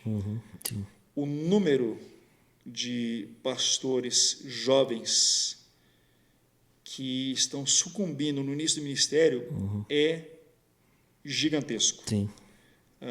Eu digo por especulação. E pode ser que alguém vai dizer que eu estou errado, e quem sabe Deus, tomara que eu esteja, mas eu acho que não, Daniel. Eu tenho arriscado dizer que boa parte dos pastores recém-formados não tem conseguido sobreviver 5 anos no ministério pastoral. Pois é. Que Deus nos ajude a mudar esse cenário, né? Bom, vamos lá. Eu entendo que as maiores dificuldades na revitalização da igreja, ela depende do revitalizador e depende da igreja ser revitalizada, né? Isso veio uma pergunta de um pastor que ele plantou uma igreja lá na Bahia, e ele mandou a seguinte pergunta: mas mesmo assim, nesse caso, na sua experiência, quais são as 3 maiores dificuldades gerais de revitalizar uma igreja, e que tipo de habilidades são essenciais para o revitalizador? Bom, dificuldades. Eu acho que uma das dificuldades, uma das primeiras dificuldades é a resistência da própria igreja. por razões diversas, né? É mais ou menos como a história do pior cego é o que não quer ver, né? E a igreja, às vezes, ela não percebe o seu cenário de perda de vitalidade. O segundo maior desafio, às vezes, se encontra na própria liderança, né? De líderes que não estão dispostos a mudar a maneira como conduzem determinada igreja. Isso é muito comum. Mas o terceiro, e talvez seja o mais complicado, é o próprio pastor, né? Que por desconhecimento, por despreparo, por inadequação, não consegue lidar com o assunto. Então, eu acho que por aí passam os 3 maiores desafios. Desculpa, repete para mim a segunda parte da pergunta. A segunda parte é: quais tipos de habilidades são essenciais para o revitalizador? Olha, eu acho que existem várias habilidades essenciais. Mas a primeira, sem sombra de dúvida, é paciência. Né? Paciência é elemento chave como característica para um revitalizador. Eu acho que uma outra característica que me chama muita atenção, eu denomino como versatilidade. Né? Porque no ministério pastoral, especialmente em revitalização, não dá para você dizer que você só é capaz de fazer uma coisa. Às vezes você vai ter que lidar com situações diferentes, com pessoas diferentes, com pensamentos diferentes. E nós estamos vivendo um tempo em que isso é mais exigido do que nunca. Né? Você precisa saber de teologia e, às vezes, precisa saber de projeto, de uma série de outras coisas. Né? Então, assim, a versatilidade é um negócio crucial. Agora, a terceira característica importante, eu acho que é a visão de mundo. Né? Consciência do tempo que a gente tem vivido. Eu gosto muito do caso que a gente tem em Crônicas, quando é falado para nós, Daniel, que Saul deixou o trono porque morreu, e as tribos estão se organizando para tornar Davi rei. E naquele determinado momento, os homens, as tribos estão se mobilizando, existem os exércitos, e é trazido à tona no capítulo 12 de 2 Crônicas, os homens de Issacar, com a seguinte descrição, né? Homens que eram capazes estavam dispostos e estavam em condições de responder a toda e qualquer situação. O que diferenciava os homens de Issacar das demais tribos era a visão de tempo e as habilidades que eles tinham capazes de responder a quaisquer situações. Em outras palavras, nós precisamos de pastores que tenham uma visão de mundo mais amplificada. Eu tenho dito também na mentoria que uma das grandes dificuldades que nós temos como pastores é que nós vivemos muito no ambiente da estufa. Em outras palavras, o ambiente da igreja. E o reino de Deus, ele transcende a estufa. O reino de Deus, ele transcende o ambiente da igreja local, ele transcende o ambiente denominacional, né? E ele transcende o ambiente religioso. O reino de Deus é muito maior que isso, de modo que a gente precisa olhar para aquilo que Deus está fazendo no mundo que nós nos encontramos. Olhar para o mundo que nós estamos, saber como responder a ele e enxergar o que Deus está fazendo nesse mundo. Então, é a habilidade de conseguir enxergar, de conseguir ver a coisa de uma maneira mais ampla. Legal. E você, colocando aí, né, falou agora há pouco sobre necessidade de ouvir pessoas mais experientes, né, de ter uma visão de mundo também, de estar atento ao cenário. Mencionou uma coisa crítica, que são pastores jovens abandonando o ministério e, bom, você deve conhecer alguns casos, eu também conheço, e você menciona uma coisa muito interessante no seu livro, dentro da sua experiência, quando uma igreja está em estado de desordem e conflito, você diz que os seminários tendem a preparar teólogos para diversas áreas da liderança pastoral, mas não para lidar com crises e caos. Eu tenho para mim assim que cada vez mais convicto, desde depois que eu me formei, é que seminários te preparam para ser teólogos e te dão ferramentas para que você exerça o ministério pastoral. Mas a formação do pastor, eu tenho cada vez mais convicção que ela sai da igreja local. É a igreja local que forma o pastor, o coração do pastor, o amor do pastor pela igreja. Então, assim, dentro desse contexto que você colocou no livro, que os seminários tendem a não preparar para cenários de crises, como é que você acredita que a formação pastoral ela pode ser aprimorada para melhor equipar líderes no enfrentamento de situações como a que você teve que lidar, por exemplo, até no início do seu ministério, né? De ter que passar por um processo de revitalização de uma igreja? Como é que seminários podem estar atentos a esse processo? Porque muitos jovens pastores saem dos seminários e não vão para igrejas grandes, saudáveis, liderança saudável. A maioria deles eu diria que vão para igrejas pequenas e muitas delas problemáticas e que não crescem há muitos anos. Como é que os seminários e até a própria igreja, a denominação, ou sei lá, pode preparar essas pessoas para esses momentos de crise e de caos dentro da igreja? Eu não penso, Daniel, que a gente vai conseguir, talvez, mudar a realidade da formação teológica. Sim. E, para ser honesto, não sei se este é o caminho. Mas talvez o ponto de transformação ele não esteja dentro do cenário da formação teológica, e sim dentro daquilo que acontece antes da formação teológica. O que eu estou querendo dizer? Que talvez a chave não esteja no tipo de pastor que os nossos seminários geram, mas sim no tipo de pessoas que nós enviamos para o seminário. O seminário ele tem uma estrutura acadêmica. Sim. Então, ele prepara o indivíduo dentro da estrutura acadêmica. Sim. Mas a igreja, por vezes, ela não mensura, ela não avalia o tipo de indivíduo que ela está enviando. Né? De modo que ela envia, de repente, gente imatura, inexperiente, gente suscetível a quedas, a viver dramas aí indescritíveis.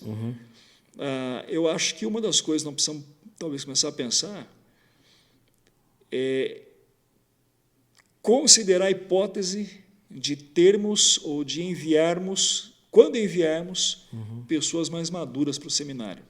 Em outras palavras, por exemplo, pense comigo o seguinte: será que a formação teológica ela precisa ser, ela pode ser a primeira formação na vida do indivíduo? E se o indivíduo tiver uma formação anterior, será que isso vai fazer diferença? Então, por exemplo, eu fui para o seminário, eu já tinha formação, eu já tinha feito uma faculdade. Mas, além de ter feito uma faculdade, eu já tinha trabalhado em 2 grandes empresas. Então, quando eu vou para o seminário, essa experiência, essa bagagem, ela faz uma diferença grande. Né? Porque quando eu chego na igreja e me deparo com conflitos, com divergências, com crises, não é a primeira vez na minha vida que estou lidando com crise. Eu já tive outras divergências, outras crises, outros problemas, apesar de naquele tempo estar com 30 anos, mas eu já tinha, por exemplo, enfrentado um processo de demissão, já tinha sido demitido de uma multinacional, né? Que foi um negócio muito duro, muito difícil. Né? Mas a gente aprende com isso. Primeira vez que fui demitido, eu tinha 24 para 25 anos de idade. Né? Para mim foi um negócio devastador. Então, quando eu chego lá na frente, nos 30, 31 anos no ministério, não tem novidade. Claro que é difícil, é desafiador, mas é uma realidade comum já. Agora, quando você se depara com alguém que foi para o seminário aos 19, 20 anos e que não teve nenhuma outra experiência de vida profissional ou mesmo acadêmica, Ele sai do curso, ele termina o curso, em questão de meses, ele é líder de um grupo de 70, 80, 100 pessoas, sem nunca ter liderado nada na vida dele. Sim. Então, essa discrepância, ela expõe as pessoas. Sim. E ela promove situações que você jamais vai conseguir administrar. Então, a questão talvez não está no ponto de saída, mas no ponto de entrada. Não é quem sai, mas é quem entra e como entra. É interessante você falar isso. Teve essa semana, eu li um post de um pastor que ele falou exatamente isso, que irmãos, antes de irem para o seminário, serem pastores, deveriam ir para o mercado de trabalho, para entender a realidade dos irmãos das quais ele vai pastorear. Então, por exemplo, você já passou por um processo de demissão de uma multinacional. Então, chega alguém para buscar aconselhamento para você nessa área, que talvez passe por esse processo emocional, que é também um processo de demissão, você pode falar, eu já passei por isso, eu já experimentei. Então, além de você poder aconselhar biblicamente, você consegue também a partir da experiência que você viveu, né? Então, você consegue enxergar um pouquinho como essa pessoa está se sentindo, né? A dor dela. Uma das coisas que eu tenho também em mente é que a partir do mercado de trabalho você aprende algumas experiências que a igreja não te dá. Exatamente. Hierarquia, responsabilidade de acordar cedo, ter horário para entrar, horário para sair, cumprir meta, cumprir responsabilidade, lidar com relacionamentos problemáticos, às vezes com um chefe que vai te desgastar, né, com pessoas que vão tentar puxar muitas vezes o seu tapete. Então você vai lidar com situações que podem te dar ferramentas para que você possa levar, depois com uma formação teológica, experiências que vão te levar a pastorear melhor o seu povo por conhecer as dores e o dia a dia dela, né? Vamos lembrar aqui, claro que nós não podemos traçar isso como regra, mas eu acho que serve como uma boa referência. E nos mostra como isso é importante. Quando você olha para Paulo no apostolado, ele chega ao apostolado ali depois do capítulo 9, lá, 8, 9 de Atos, ele não chega cru, né? Não. Ele tem todo um processo de formação. Então, quando ele entra, ou ele chega anos depois nas viagens missionárias, ele sabe onde ele está pisando. Na verdade, ele está pisando em lugares onde ele já tinha pisado anteriormente. E ele está conversando com pessoas as quais ele já tinha algum tipo de relação, de experiência com aquilo. Então, não tem grandes novidades. É claro que houve situações novas, mas sim, ele já tinha lá um grau de experiência de vida, de jornada. Né? Isso faz uma diferença absurda, muito grande. Né? E aí, inclusive, vamos fazer uma citação legal aqui. Né? O Charles Swindoll, em um dos seus artigos, e ele fala que é aí que está o problema dos conflitos. Isso vem para a revitalização porque são dos pontos nevrálgicos, ok? Conflito. Então, o Swindoll vai dizer o seguinte: o pastor ele tem a mentalidade da estufa, mas o presbítero vive lá no mundo da empresa. O presbítero ele vem e ele vai lidar com os problemas do mesmo jeito que ele lida com esses problemas lá no seu trabalho, de maneira racional, planejamento e tal. E ele sai do encontro da liderança, do conselho da sua igreja, no dia seguinte ele vai trabalhar, ele vai lidar com as suas questões, sua família. O pastor não, ele adoece emocionalmente, ele se fragiliza, porque assim é muito mais suscetível. Né? E aí tem uma outra fala do Swindoll em um dos seus livros, onde ele dizia que o pastor precisa ser como Moisés, coração de carne, mas a casca precisa ser grossa, senão a gente não aguenta. E o revitalizador tem que ser um cara, a bom termo, Daniel, casca grossa. Legal. Bom, uma última pergunta antes da gente ir para um bate-pronto aqui. Ao longo dessa sua experiência de uma jornada aí de 20 anos, né, vamos dizer assim, de revitalização, né? 20 anos. 20 anos. Você para e olha para trás de tudo isso que você viveu, da sua experiência de lidar com uma igreja em declínio, passar por um processo de revitalização, dos desafios que você passou, das dores, das alegrias. O que o pastor Carlos Eduardo Borges, de hoje, aconselharia ao pastor Carlos Eduardo Borges, que assumiu a igreja lá atrás, que quando olhou para ela, viu só o caos? Rapaz, que pergunta difícil. Essa foi a mais difícil de todas. Você sabe que ontem eu estava pensando, eu estava viajando ontem, fui para o encontro da mentoria, fui lá em Pirassununga, né? E eu não ia a Pirassununga há exatamente 20 anos. E aí eu ia muito a Pirassununga, porque, na verdade, naquela época eu trabalhava numa empresa, tinha um cliente lá, então com frequência eu estava lá. Então eu fui pensando muito no passado. E uma das coisas que eu fui pensando foi a seguinte, Daniel: cara, como eu gostaria de ter o corpo que eu tinha 20 anos atrás com a cabeça que eu tenho hoje, né? Mas isso não é possível. Se eu pudesse dar um conselho a mim mesmo há 20 anos atrás, eu diria para mim mesmo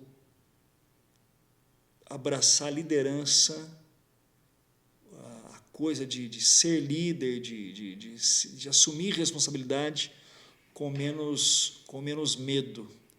Quando abracei o ministério, uma das coisas assim que me trazia muita dificuldade, me incomodava muito, era o medo de liderar, né?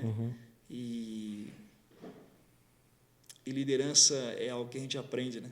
Ninguém nasce pronto, né? Ninguém nasce pronto para isso. Liderança é algo que a gente... claro que existem líderes que são chamados líderes natos, mas liderança é uma coisa que a gente aprende. E eu acho que eu ainda estou aprendendo, né? Mas podia ter aprendido sem medo, né? Bom, vamos lá para um bate-pronto para a gente encerrar. Pergunta rápida e resposta rápida. Legal. Para sair um pouquinho do tema. Qual que é o livro da Bíblia que você mais gosta? Cara.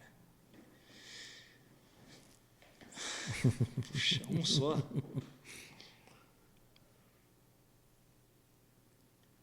Neemias. 3 pregadores que você gosta de ouvir.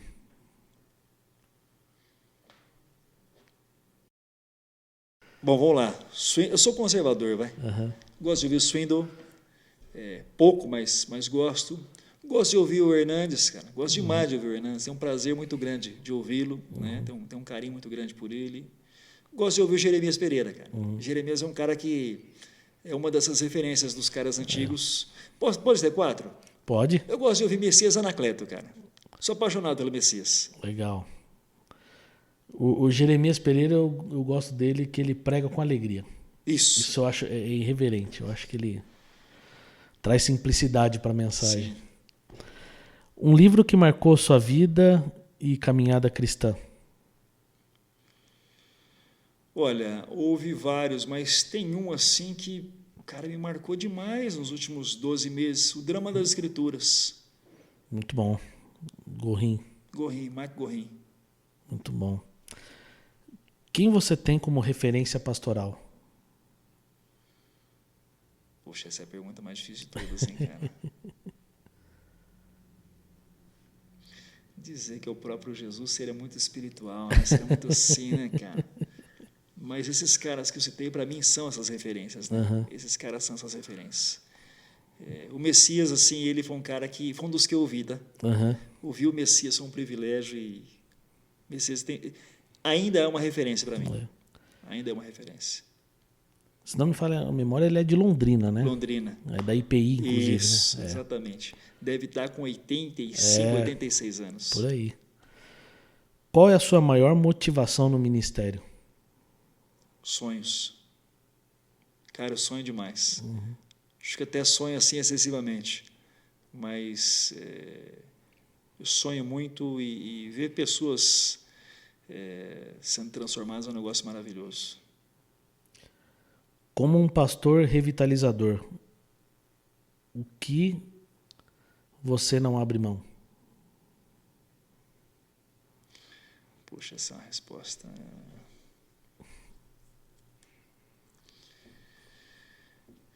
Integridade no ministério. Uma última pergunta para encerrar. O que é Cristo para você? O centro de todas as coisas. O centro de absolutamente tudo. Se eu puder mudar minha resposta, eu vou simplificar dizendo assim: Ele é o rei do reino, cara. Isso para mim é a grande chave. Amém, amém. Antes de terminar, quer falar um pouquinho sobre a sua mentoria? Se alguém quiser fazer mentoria com você, lá, como é que faz? Se quiser comprar o livro. Daniel, a mentoria, na verdade, ela acontece por meio de grupos. Né? A mentoria não é nada mais, nada menos do que são encontros de bate-papo com pastores, onde a gente sempre propõe um tema ligado à revitalização. Né? Então, hoje existem encontros presenciais, existem grupos presenciais e existe grupo online. Né? 2024 está chegando, a gente está reorganizando a casa. Eu tenho 3 amigos que têm me ajudado nessa caminhada da mentoria. Amigos mesmo, né? Amigos que ganhei por meio da própria mentoria, são parceiros, e a gente está arrumando a casa para 2024. Então, assim, investindo um tanto mais na mentoria online, mas também na mentoria por meio de grupos. Legal. Pastor, Daniel, obrigado pelo privilégio, pela conversa. Valeu, obrigado. Obrigado pelo convite. Eu acho que foi muito bom ouvir muitas coisas, muitas experiências, ensinamentos. Eu creio que vai trazer luz para muitas pessoas que talvez às vezes se sente perdida, não tem com quem conversar, não tem alguém para se aconselhar de alguma dificuldade. Eu acho que talvez algumas coisas que foram faladas aqui podem trazer luz a pastores, líderes, igrejas. Eu tenho certeza que vai ser um momento edificante para quem estiver ouvindo. Eu quero agradecer. Amém, que Deus te abençoe seu ministério, sua casa, sua família, que você continue sendo um homem profundamente usado pelo Senhor. Amém. Obrigado pelo convite. Fico feliz de estar com você. Amém. E se você ouviu até aqui esse episódio, quero agradecer e te fazer um pedido. Compartilha com aqueles que precisam ouvir, com pastores, amigos, irmãos. Deixa seu like, comenta aqui o que você achou, qual é a sua dúvida, se você tem dúvida, quem sabe de repente a gente pode voltar nesse assunto, fazer mais um episódio, que vai ser um prazer poder trazer o pastor Carlos Borges novamente, mas principal, compartilha com o seu pastor, com sua liderança, sobre esse assunto tão importante, relevante, que pode trazer luz a muitos irmãos e igrejas locais. Deus te abençoe e até o próximo episódio, se assim o Senhor permitir. Um grande abraço.